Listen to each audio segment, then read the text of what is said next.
want to be involved in conspiracy theories. You know, there are lots of them.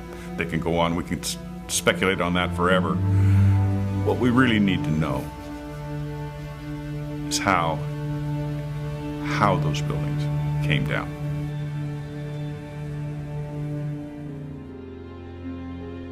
My husband Steve was 48 years old when he was killed on September 11th, 2001. He was in the North Tower on the 104th floor.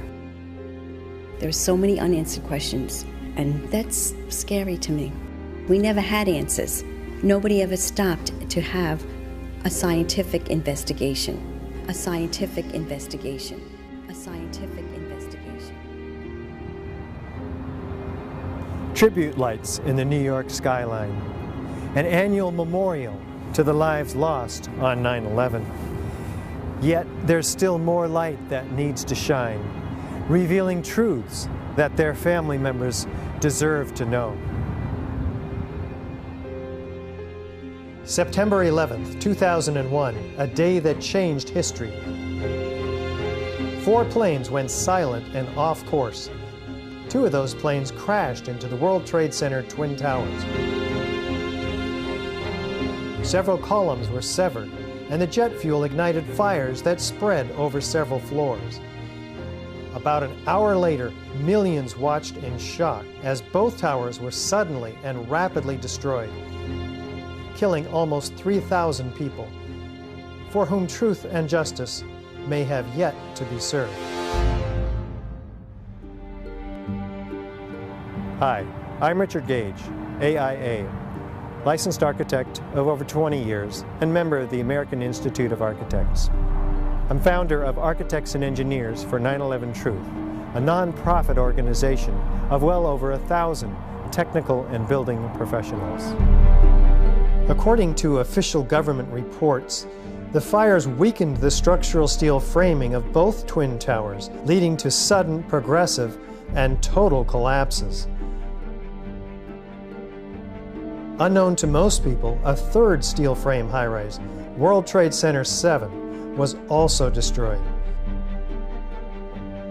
Critical questions have been raised by more than 1,500 architects and engineers about the official explanations for the destruction of all 3 of these buildings. Along with more than 10,000 other concerned individuals, these professionals, collectively comprising more than 25,000 years of experience, have signed our petition. They're calling for a new investigation into the destruction of these 3 World Trade Center high-rises. This call is based on evidence that reveals a very different destruction scenario than reported by government engineers. As coherent sets of scientific facts are brought into focus by the experts, the data, and the witnesses in this film, you'll come to a much greater understanding of the events of 9/11 and will be in a position to draw your own informed conclusions.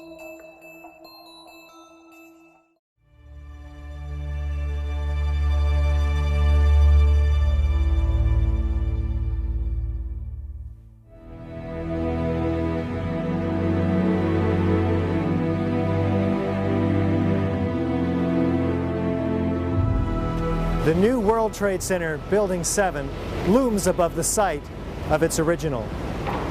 Building 7 was a 47-story high-rise, not hit by an airplane. Yet it was the 3rd modern steel frame skyscraper to collapse rapidly and symmetrically on 9/11. It was a football field away from the North Tower and sustained minor damage from falling debris. Building 7's precipitous collapse was blamed on normal office fires. I'm Steve Barish, founder and president of Barish Architects and Associates, Inc., a 33-year-old architecture, planning, and engineering firm. One of the things that really interested me is how quickly the Tower 7 fell. It fell within 7 seconds approximately from top to bottom. This building was built in the mid-80s and met all the codes at the time.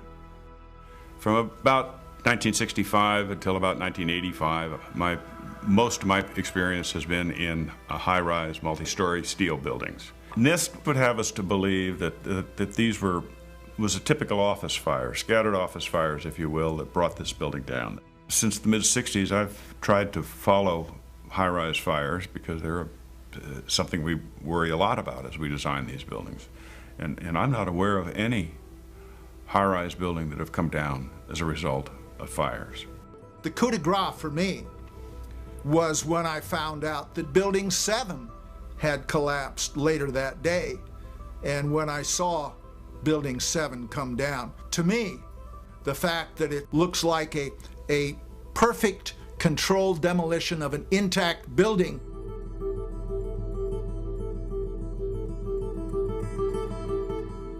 I mean, that's what I call a smoking gun.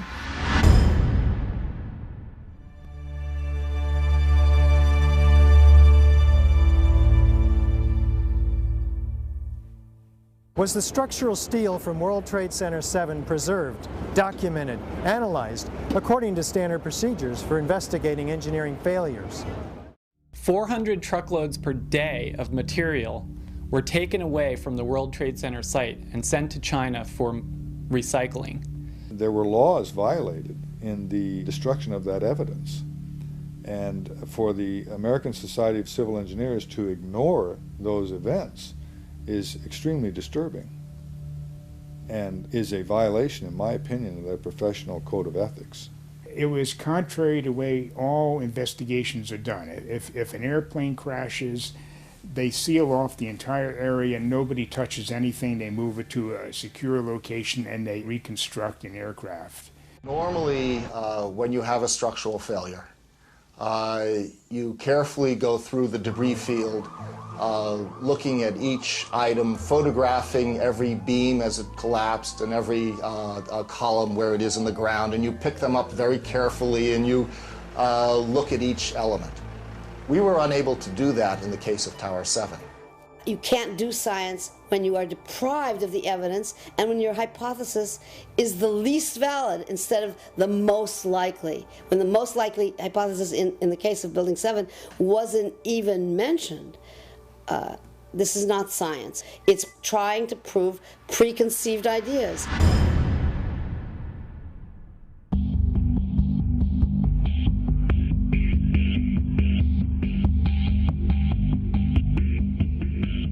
Was a proper investigation performed that might have revealed the use of accelerants or explosives in World Trade Center 7's destruction?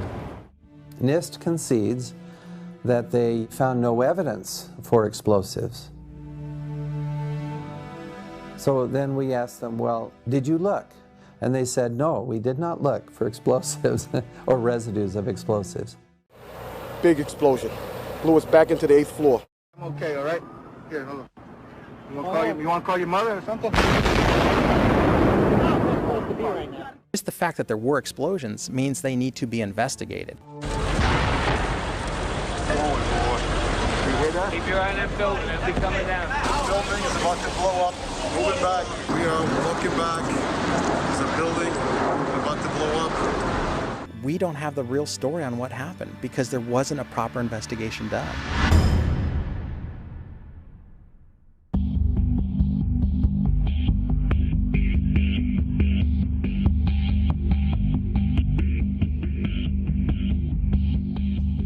World Trade Center 7 collapsed because of fires fueled by office furnishings. It did not collapse from explosives or from fuel oil fires. As reported by the New York Times, engineers were baffled by the collapse of Building 7. Since no steel frame high-rise has ever completely collapsed due to fire, how are we to understand this mysterious event?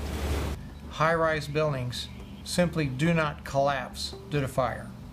There has never been until 9/11 an experience where a high-rise building that was steel frame completely collapsed.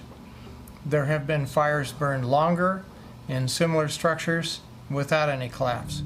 This claims the fires were very large, very hot, and long-lasting, when in reality, observation, which has been researched by many people, shows these fires did not last very long. They were not in the locations where NIST claims they were at given times.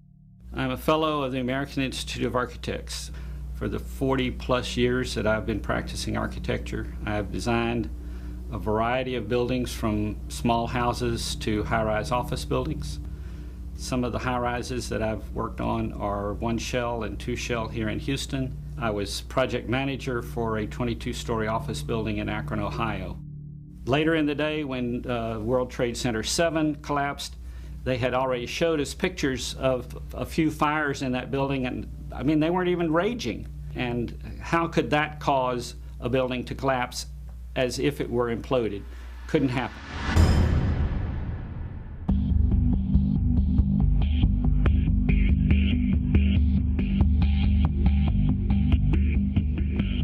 According to lead investigator Shyam Sunder of the National Institute for Standards and Technology, NIST, World Trade Center 7 collapsed at freefall acceleration for more than 100 feet of its fall.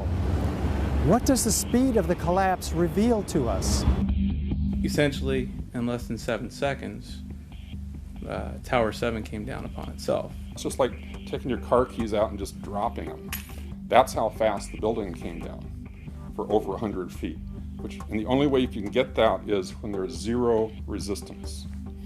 And so what we're looking at is a building just coming straight down, falling right through itself with zero resistance.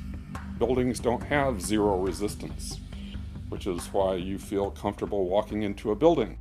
This building had 40,000 tons of structural steel in its structural system, and that is intended to keep it from going anywhere.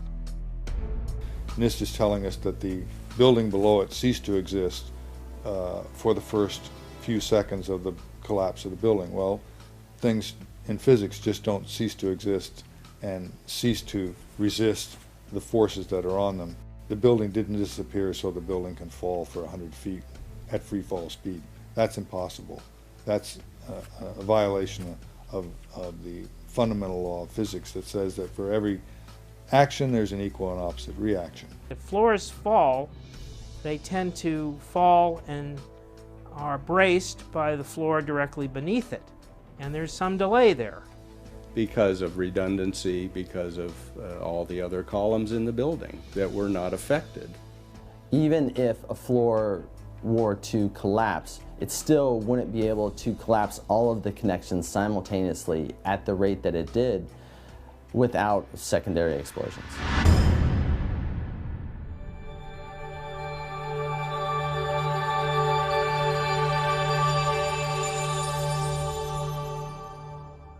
We might anticipate that an unevenly damaged building would fall over. Yet, videos of the collapse of Building 7 show a fairly symmetrical fall. How do we make sense of this?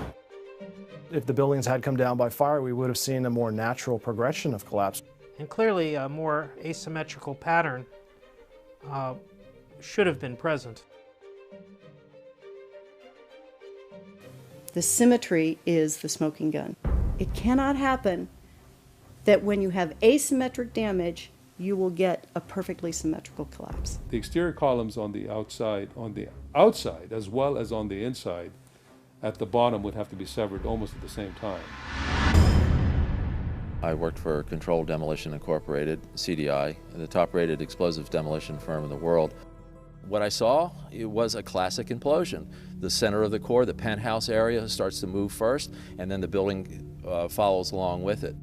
That's another indicator that this NIST report is very suspect. When it's all finished, the outside walls are piled one on top of the other right in the middle of the building.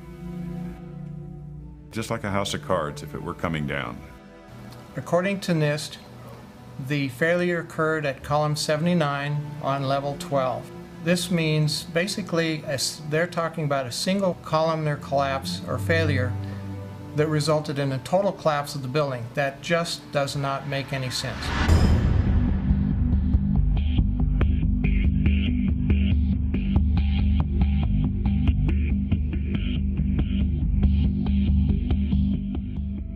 The explanations from FEMA and from NIST don't add up. But there is enormous circumstantial evidence, circumstantial and actually physical evidence as well, that would lead us to a different conclusion. And the conclusion is controlled demolition. Dit is controlled demolition. Zeker weten. Zeker weten. Er is nagesprongen. Dit is in opdracht gebeurd. Dit heeft een team gedaan van experts. Building 7 to me is really what gives it away, because that's a classic case of controlled demolition.